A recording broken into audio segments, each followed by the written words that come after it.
কিবা তুমি কহিলাহা হবে সত্য হয়, কিন্তু তোমাৰ বাক্যক মই নোৱাৰো মানিব। পাণ্ডৱক কদাপিতো মই নেদো ৰাজ্যধন, ভাই ভাই মধ্যে যদি ৰাজ্যভাগ হয়, সেই ৰাজ্য হৈ নাথাকে কদাপি।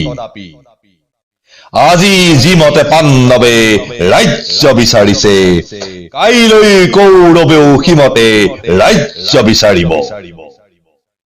পাণ্ডৱক যদি ৰাজ্য দিতে হয়, কৌৰৱৰ মধ্যে জানা মিলিব শংক।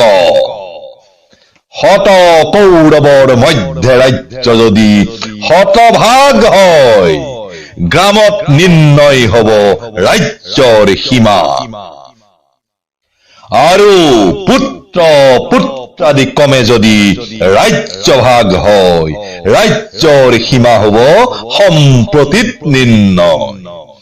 ৰাজ্যধন নহে কাৰো পৈতৃক সম্পত্তি, ৰাজনীতি নহয় সমাজনীতি।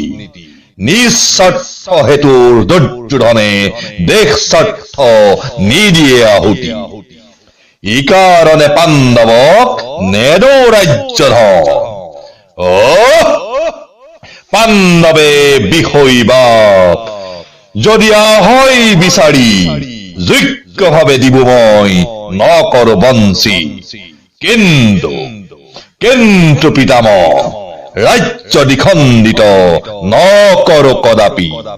ন্যায্য নেৰে দুৰ্যোধনে নেৰে ৰাজনীতি, ন্যায্য নেৰে দুৰ্যোধনে নেৰে ৰাজনীতি।